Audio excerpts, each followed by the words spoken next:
teman-teman, welcome back to my channel. Ini dia episode 8 drama Snowdrop. Yongro ingin bebas dan melihat kakaknya.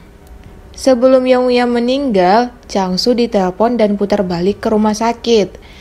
Yonguya pada malam itu sebenarnya tidak jaga, dia hanya menggantikan shift temannya. Tapi takdir yang membuatnya jadi korban misi rahasia ayahnya. Yonguya pernah berjanji pada almarhum ibunya untuk menjaga Yongro sampai tua nanti. Namun sekarang dia menitipkan janjinya itu ke ayahnya. Soundtrack dan adegannya pas banget buat nangis guys. Apalagi saat Changsu meminta dokter membangunkan anaknya kembali. Hati Yongro terasa hancur mendengarkan kakaknya meninggal. Dia pernah bilang kalau kakaknya orang yang paling berharga di hidupnya. Dia panik dan langsung cari pintu keluar. Di saat yang sama, Kangmu membuka tali ikatannya dan masuk ke ruang rahasia milik direktur. Dan direktur mencoba kembali teleponnya di kamar mandi. Berani banget mereka berdua nyelinap diam-diam. Kemudian Yongro akhirnya menampar Suho.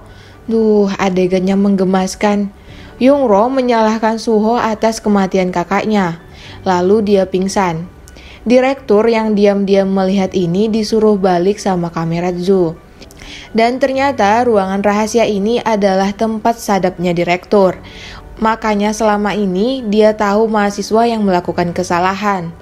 Wah, segitunya direktur. Karena penyanderaan ini sudah diberitakan, Suho menambah jebakan bomnya. Di samping itu, Kangmu kembali ke ruangannya, tertangkap basah sama Suho. Pisau yang di kantongnya pun diambil sama Suho. Terus Suho mengancamnya akan menyakiti Kang Hana jika dia macam-macam. Tapi katanya Kangmu, Kang Hana itu hanya sebatas bawahannya. Yakin Kangmu? Terus Suho melihat Yongro lagi. Dokter Kang curiga jadinya sama Suho. Dia tidak mau Suho merusak misi mereka dengan perasaan pribadinya ke Yongro. Suho malah bilang kalau dia memang tidak ada rasa. Bohong sekali ya guys. Kemudian Suho mengalihkan pembicaraannya. Katanya Suho ragu akan pulang dengan selamat karena wajahnya sudah dikenali. Bunok mulai lagi dengan sikap nyebelinnya. Dia pikir Yongro dibebaskan sendiri, tapi nyatanya dia pingsan setelah mendengar berita tentang kakaknya. Bunok pikiran negatif mulu. Changsu benar-benar terpukul atas kematian putranya. Tapi istrinya masih sempatnya nyuruh Changsu memikirkan kode 1. Ya ampun, pantasan Yongro dan kakaknya gak mau tinggal serumahnya. Yongro juga sangat terpukul. Dia masih gak nyangka kakaknya meninggal. Terus dokter Kang melihat kalung merpati di leher Yongro. Kalung yang dulu pernah dia minta ke Suho. Sepertinya dokter Kang dulu ada rasa deh sama Suho. Kematian kakak Yongro terus diberitakan di TV. Suho juga terlihat sedih, tapi tidak bisa membebaskan Yongro. Tim Suho masih membutuhkan Yongro sebagai perisai mereka. Petinggi 1 juga datang ke pemakaman kakak Yongro. Namun Nam Tae-il yang aneh ini malah ngebahas tentang misi rahasia.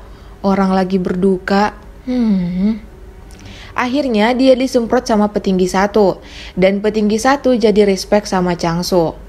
Terus istri Changsu sibuk cari muka agar suaminya naik jabatan. Ya ampun, gini amat ya emak-emak gila jabatan. Nam Tae-il dan istrinya memang tidak pernah akur. Istrinya percaya dukun, sedangkan Nam Tae-il dikit-dikit pakai emosi dan gegabah. Pantesan gak nyambung mereka. Istri Changsu si gila jabatan ini menyuruh Pak An memberitakan tentang kematian kakak Yongro agar mendapat simpati dari masyarakat. Terus Pak An sibuk gladi bersih untuk konferensi pers besok. Suho bisa bilang gak suka sama Yongro, tapi perbuatan dan perhatiannya selalu menunjukkan ada rasa sama Yongro. Esoknya, Yongro masih belum nafsu makan. Lalu ada Kangmu dan Satpam yang makan di dapur. Bunok diajak makan sama anak Pak Satpam, tapi gak mau. Dia memilih makan bersama Kangmu. Di sini Bunok menggosip tentang direktur. Rupanya selama ini dia memperhatikan gerak-gerik direktur. Dan ada fakta yang mengejutkan. Perempuan yang bunuh diri di lantai 4 itu dulunya adalah direktur asrama bernama Bu Song. Namun ada orang yang memaksanya untuk mundur karena direktur yang sekarang dibuat sebagai penggantinya. Dia tidak terima dan akhirnya memilih bunuh diri. Tapi Mimin masih penasaran nih, pasti ada suatu hal yang membuat direktur yang sekarang menjabat di asrama ini. Konferensi pers ini hanya formalitas untuk mengalihkan kematian Profesor Han. Mereka juga buat cerita kalau mata-matanya ada 7 orang, padahal cuma 3. Mereka malu bilang 3 orang ke media, masa 3 mata-mata nggak bisa dilumpuhkan gitu. Tapi balik lagi, ini hanya formalitas yang dibuat pemerintah. Kang Hana yang tidak terima, dia menceritakan keadaan sebenarnya ke wartawan di ruangan itu. Songong banget ya gaya Pak An, pakai kacamata segala. Dokter Kang tahu rencana pengalihan berita ini. Dia malah menyuruh Suho mengikuti rencananya dengan membebaskan 30 sanderanya. Dokter Kang masih penasaran nih sama perasaan Suho ke Yungro. Terus tim Suho meminta imbalan dari 30 sandera yang dibebaskan. Nam Tae-il sempat marah karena Dokter Kang gak ikut dibebaskan. Dia gak tahu siapa Dokter Kang. Dan Suho menyuruh Kang Hana yang mengantar permintaan mereka itu. Saat direktur membacakan nama-nama yang dibebaskan, Yungro berharap ada namanya. Ternyata tidak ada guys. Mereka sekamar sama sekali tidak ada yang bebas. Yang lebih memprihatinkan si Yungro karena masih kemalangan. Lalu tiba-tiba direktur menyuruh Bun Ok mengambil air panas. Rupanya di bawah kompor itu ada barang-barang tim Suho. Bun Ok tidak berniat mengambilnya, tapi anak Pak Satpam ini malah sibuk ngambil uangnya. Habislah dia ketahuan sama kamera Zu. Suasana jadi menegangkan saat dia pegang pistol. Pistolnya nggak ada peluru. Udahlah dihajar habis-habisan sama kamera Zu. Dilindungi sama ayahnya. Terus Kang Mu berteriak karena dia tidak tega melihat orang tua digituin. Mimin juga kasihan lihat Pak Satpam. Benar-benar buat deg-degan kalau kamera Zu lagi emosi. Untung aja ada Suho. Kemudian mereka bertiga diikat di gereja asrama. Kang Mu berhasil lagi membuka talinya. Dia keluar lewat pintu rahasia yang ditunjukkan Satpam. Setelah berhasil keluar, dia mengajak tim SWAT untuk masuk. Malah disuruh balik lagi si Kang Mu. Bahkan dia sampai ditembaki biar masuk ke dalam. Bingungnya dia sama kayak Kang Hana. Dia belum tahu rencana rahasia pemerintah. Akhirnya Suho dan kamera Ju langsung memeriksa ke bawah. Kang Mu juga balik ke atas. Dan dia masuk lagi ke ruangan sadap itu. Dia mendengarkan percakapan Dokter Kang dengan Suho. Kang Mu akhirnya tahu kalau dokter itu adalah mata-mata utara. Sekarang Kang Mu paham penyanderaan ini hanya permainan untuk memenangkan pemilihan presiden. Di saat yang sama Suho mempertanyakan alasan dari penembakan itu. Si Nam Tae-il malah marah-marah dan bilang kalau Kang Mu udah masuk ke dalam lagi karena mereka juga takut Kang Mu merusak rencana pemerintah. Suho jadi emosi dengarnya. Kang Mu ribut sama kamera Ju. Hampir kalah juga kamera Ju kalau diajak bertarung tanpa senjata. Tapi ditolong sama Suho. Lalu Kang Mu menceritakan yang baru saja dia ketahui.